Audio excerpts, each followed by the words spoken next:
Today I am in a new place. You may not notice that, but I am at home. I was previously recording in an office, and I think I mentioned that before, and maybe you have even noticed that I was wearing AirPods all the time because the noise in the building was distracting. And I always felt a little bit like I needed to keep it a little down because it was so easy to hear my neighbors. I assumed that they would hear me as well. So maybe there's a little bit of a difference in my tone throughout these new videos because I feel a lot more comfortable here as well. So I do have a little, maybe a worry because I have two dogs. Two dachshunds. You may even see this one here. I don't know if the camera angle or if it's like far enough or zoomed out enough that you can see her. This is Poppy. We adopted her a year ago, and Vienna's down there. They're both dachshunds, and if you're familiar with dachshunds, they are small but loud. So I really hope that my neighbors are keeping it a little quiet, that maybe Amazon or FedEx or any other company doesn't come by. And if they do, well, I'm going to have to navigate it. So I'm really excited to record these videos. I've been really enjoying recording them.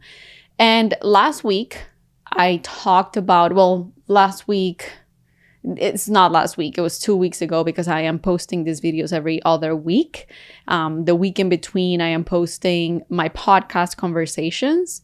But the last solo video that I did was about emotional resilience and why is it important and what are emotions? And it's a topic that I really, really love. So a lot of things just were lingering after I recorded that episode.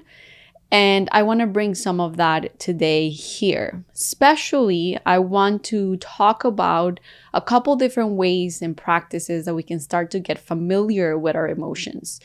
Both from that conversational, kind of like analytical language side, and also the more connection with the way that it feels in the body. So connecting with the emotion, the sensation, because in my opinion, that is one of the most important things about it.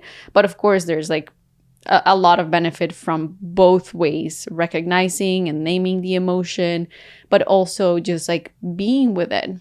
And this way of connecting with the emotions, the practice itself comes from Buddhism, and in the more secular approach to these practices, so in mindfulness, this is also a very important and common practice because connecting with our emotions is one of the first things that we start to practice with our meditation. So I think I didn't mention this before, but these practices are traditionally practiced during our meditation.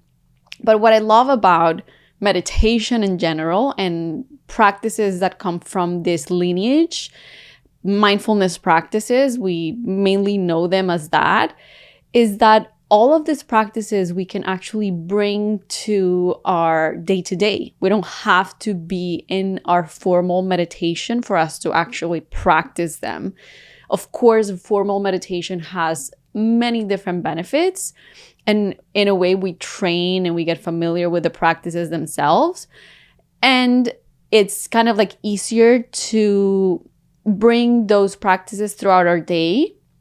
But today, you're going to learn the practice itself. We're not going to be meditating, but you're going to be learning about how to approach these practices and the insights that I've gained from practicing these type of modalities, which I think are some of the most important aspect of why we meditate.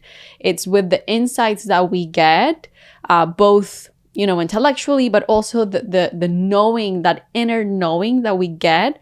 Insights are also that. It's not only just, the intellectual. Insight is also an inner knowing. It's a feeling that you cannot really put into words. Those insights are one of the most important part of our meditation practice. It's really what brings wisdom, right? It's really what brings the guidance and how or what allows us to discern throughout our life. So with that said, I am going to talk about the first practice in which we recognize the emotion and we name the emotion. So this is one of the first approaches to getting to know our emotions. So if either we are sitting in meditation or we are giving ourselves the time to feel our emotions throughout the day, when we start to notice the emotion, one of the best things to do to get familiar with emotions is to recognize them. So we may start to notice, part of the recognition is also feeling them, right? It's not like we can completely disconnect from the feeling itself and just name it. We actually have to feel it so that we have to name it. So when we start to recognize it, and let's say we start feeling, the throat kind of like closing and we feel heat perhaps in this area, maybe we notice that it's anger. And naming the emotion allows us to understand it. And it's kind of like the first step to getting to know this information, this flow. It's like when we get to know someone, one of the first things that we learn about a person is their name, right? So we start there. And as we progress with the practice, then we can start to recognize how it feels, the textures, the sensations. I talked about this in my last video. If you're curious about what I talked about in the emotional resilience video, you can find it in my channel. I believe the name is Embrace All Your Emotions. So this is one of the first steps to start to getting familiar with our emotion. There's actually a practice that is very common called RAIN. And the R in RAIN stands for recognizing. So that is one of the first steps of this connection with our emotions, recognizing our emotion, naming the emotion. Most of us are familiar with a handful of kind of like umbrella emotions. So anger, boredom, sadness, happiness, there's a handful of them. But there's also a lot of people doing research on emotions. And one of my favorite people in this field is Brené Brown. She's a researcher of emotions. And there's actually a great book that maybe if you're curious and if you want to gain the language and the vocabulary to name your emotions, she has an amazing book called Atlas of the Heart. And in that book, she shares with us 87 of the emotions that she has found through her years of research. And I find it very interesting, to get to know these emotions and to understand them with one of the most important things that we have as human beings is language. So when we understand the actual definition of an emotion, then it's easier for us to communicate that, right? So if with a partner, with a coworker, in any relationship, if we are able to communicate properly how we're feeling, then there's an easier path towards some type of agreement or, understanding each other in general. In this specific video and the insights that I'm going to talk about, I'm really focusing on a different type of practice that doesn't necessarily require for us to name the emotion. So before I get there, the last thing that I want to say about naming the emotion, recognizing it, is that one of the benefits of this practice of recognizing and naming the emotion is that our emotions and our ability to notice and connect with our emotions is a function of the right mode of our brain. So I've mentioned this in my videos. I find this subject fascinating. The integration of the right and the left mode of our brain is something that I really, really find interesting, and I'm very passionate about learning more about it because I feel like this is the way that we can kind of like harmonize and integrate a lot of the things that we see imbalanced in our world. A lot of that very rigid, kind of like logical, analytical, linear way to approach things. And then the other way that is more creative and emotional and, free. And, there's a balance that can be created out of the integration of these two approaches that we naturally have within our own system. And we're seeing that reflected out in the world. But going back to the emotions whenever we feel them, so this is a function of the right mode of the brain. Now, language is a function of the left mode of the brain. So whenever we are noticing our emotion, we are basically firing the right mode of our brain. So we can start to train and strengthen that side, which a lot of us have not strengthened for many different reasons. And we're more on the logical, analytical, linear approach that is more dominant. But connecting with the emotion, feeling it, that is going to activate that side, the right side. And when we name the emotion, then we're activating the left mode of our brain. So we're actually allowing our brain to be integrated in that moment. We're making the connection between the two hemispheres stronger. And, all of this knowledge I have acquired and really understood from Dr. Daniel Siegel. I've talked about him in my videos. And for him, the way that he talks about integration, he basically defines us, or not defines, but he says integration is ultimately what is going to take us to well-being and health. And I love that approach. I see it as harmonizing, balancing. We live in a world that is black and white in a way, right? There's polarity in this world that we live in. So integration is one of the most important aspects. And when we're actively doing that, connecting with our emotions and then naming them, then we're actually activating and practicing the strengthening of that connection of the two sides.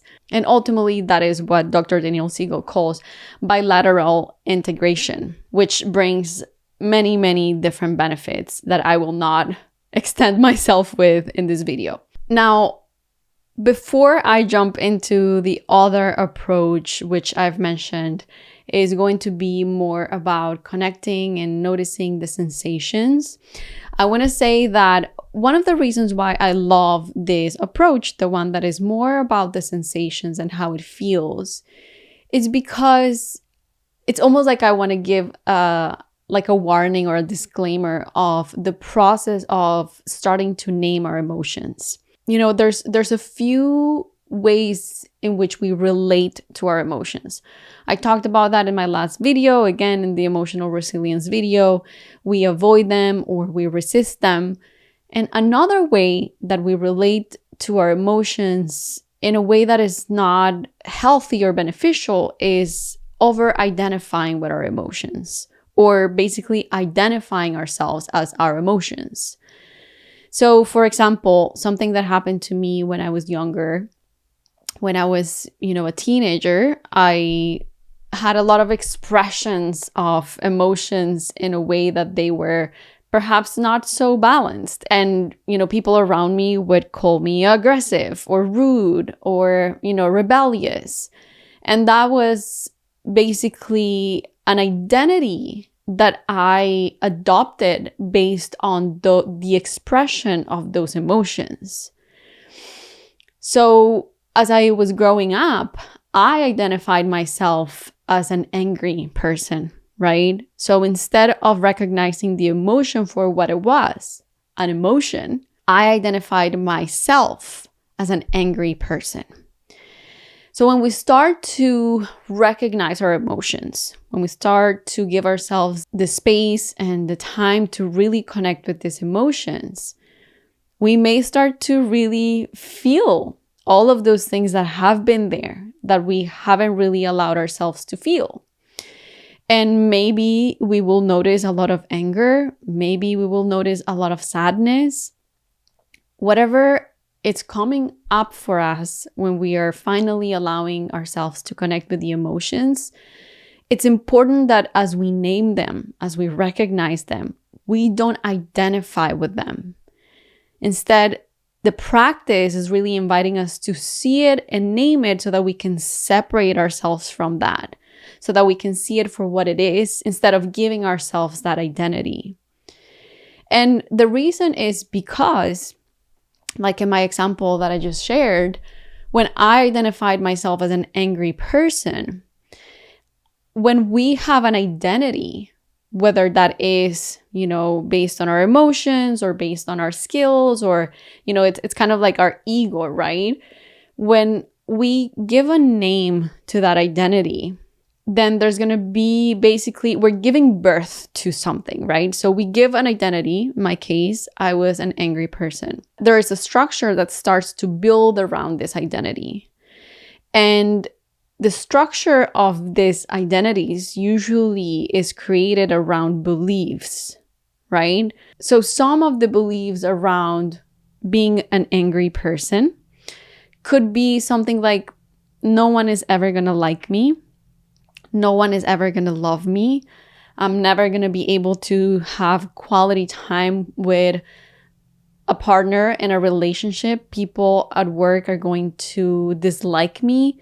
I'm not going to be able to talk because then people are going to feel like I am being aggressive, that I'm angry. So there's multiple beliefs that we start to create around these identities.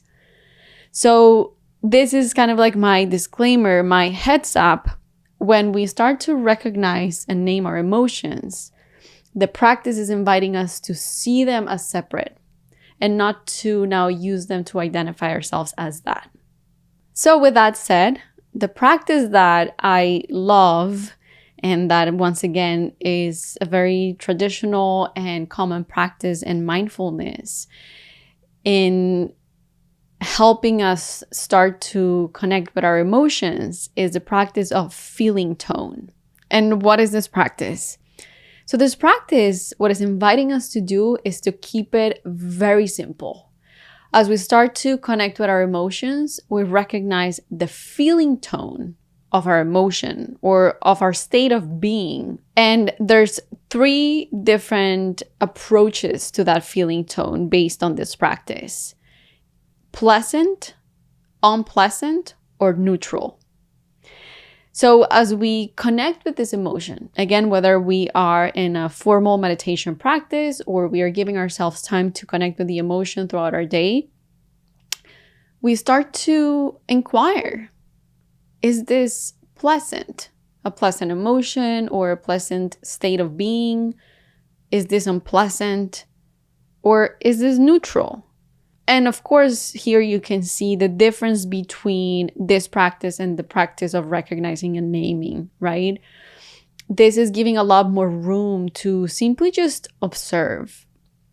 And I personally am someone that resonates a lot more with this type of approach, in which there is more room. It feels in my own experience as more freedom, instead of naming and kind of like limiting the expression of or the experience that I'm having to one very, unique individual thing.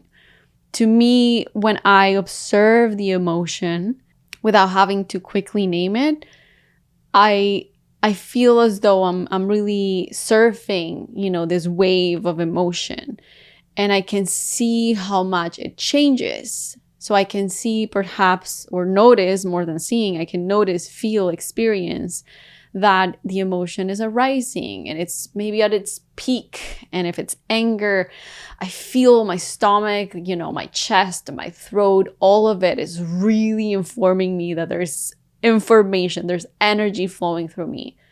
And then as I keep noticing, I may observe that it kind of starts to cease and there's waves to that emotion.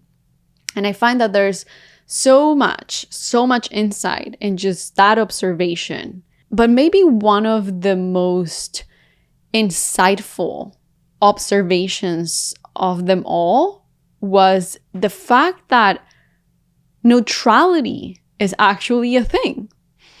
I was never familiar, or, intellectually, I always thought that there was something going on. And neutrality was never part of that experience, at least from my intellectual approach to it. And it turned out that as I really started to get curious about all of my sensations, there were a lot of sensations that I was neutral about.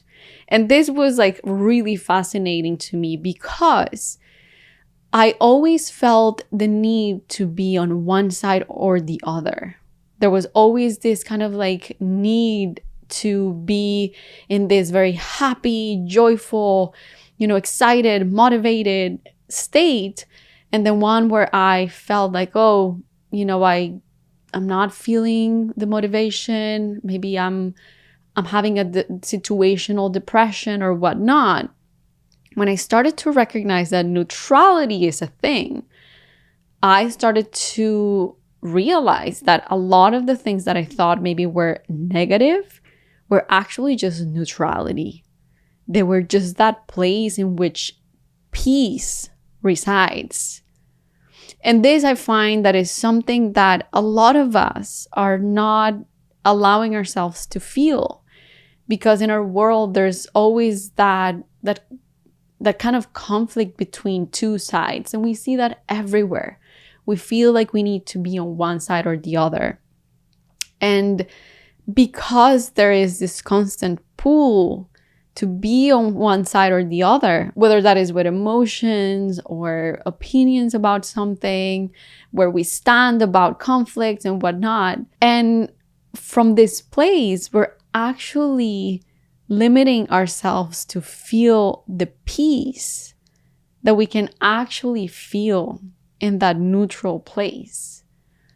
And again, I feel like this is something that comes very much from our beliefs and our mind. And this is why I feel like this practice, along with recognizing our emotions and naming them, this practice brings this beautiful gift that is basically giving us permission to be in that middle place, in the center of two sides that are constantly moving up and down. And I feel like with this practice, I really started to recognize what peace really felt like. And I started to rest myself and my presence there a lot more, because I knew that that was actually a thing that existed. Without the permission of this practice that really invited me to recognize, is this pleasant? Is this unpleasant? Or is this neutral? I would have never come to that place of realization of like, oh, there is a neutral response to some of these things that I go through. I actually do not have an immediate reaction to a lot of the things that I go through. And I find that there's a lot of wisdom there. And I could really say that to me, that place really feels like the way of the heart, is that place where calm resides, and I have the permission to reside there, to stay there, and to get familiar with what that feels like. And one of the many reasons, besides everything that I just shared, why I think this is so valuable to recognize that neutrality is actually a thing, and that we can connect with that, and that we can really embody that, is because a lot of times in many different situations, we feel, again, the pull to have an opinion about something, or almost like calling this emotion that was not even part of this situation. And one of the moments in which I recognized this was a conversation I was having with my husband. And one of the moments in which I recognized this was a conversation I was having with my husband.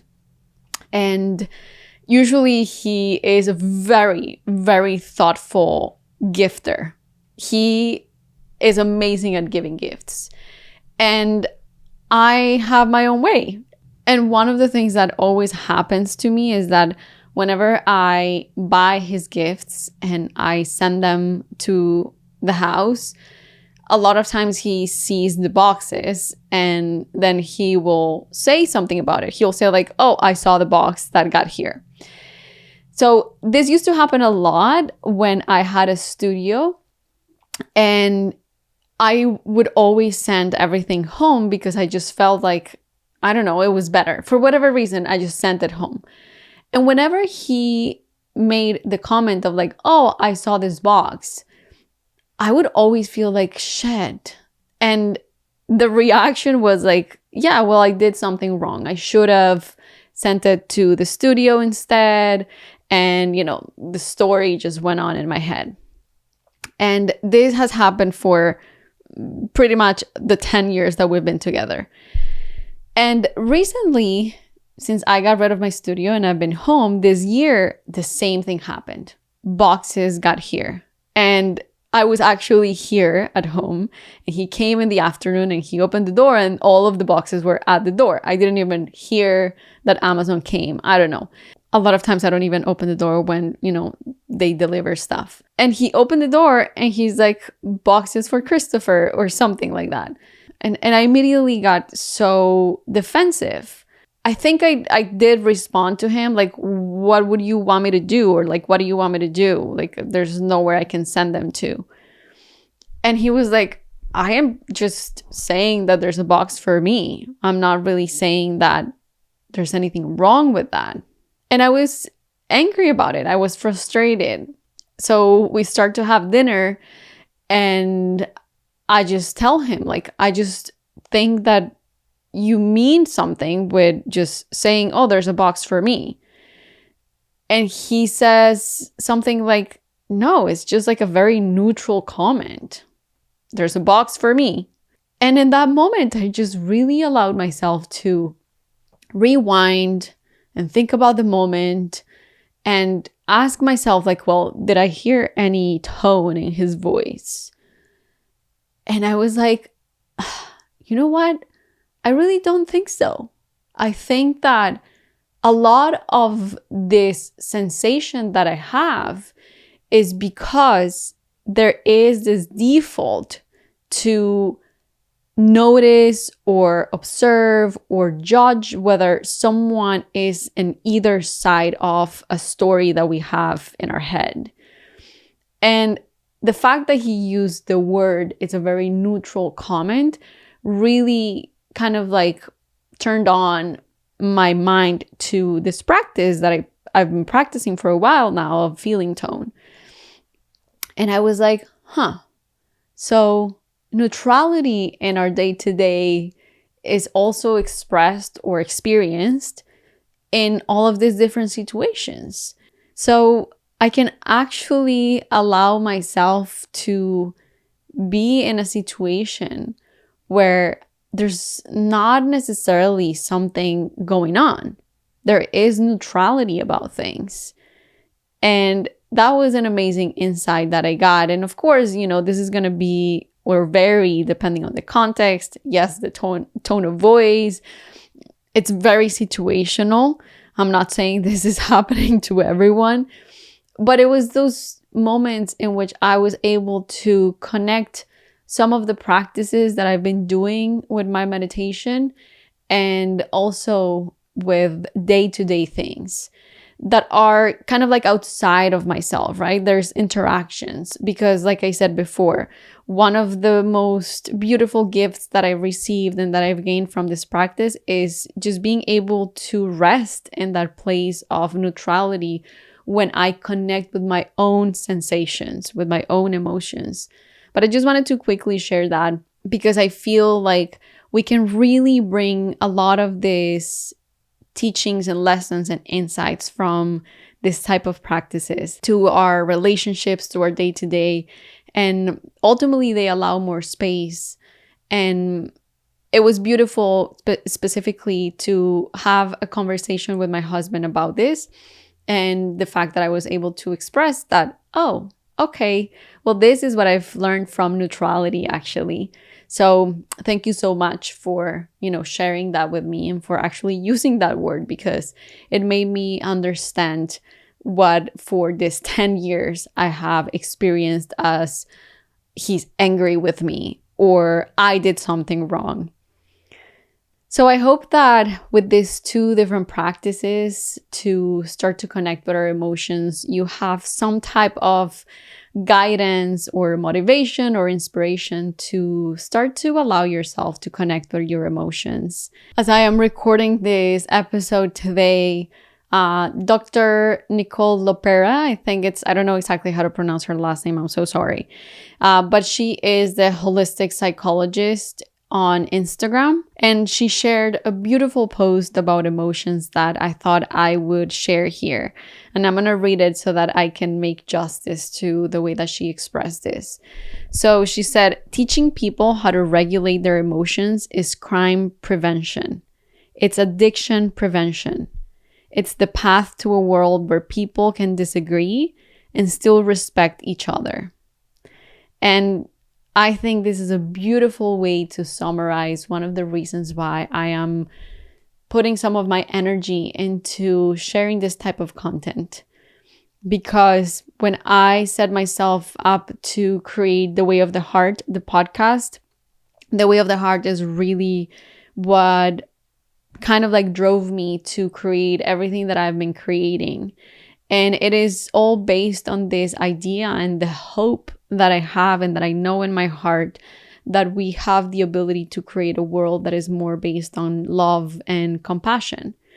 And one of the very first things that we need to start to get familiar with and understand and really get to be experts at some level is the connection and the relationship that we have with our emotions. So I hope that you enjoyed this episode, and I will see you in the next one.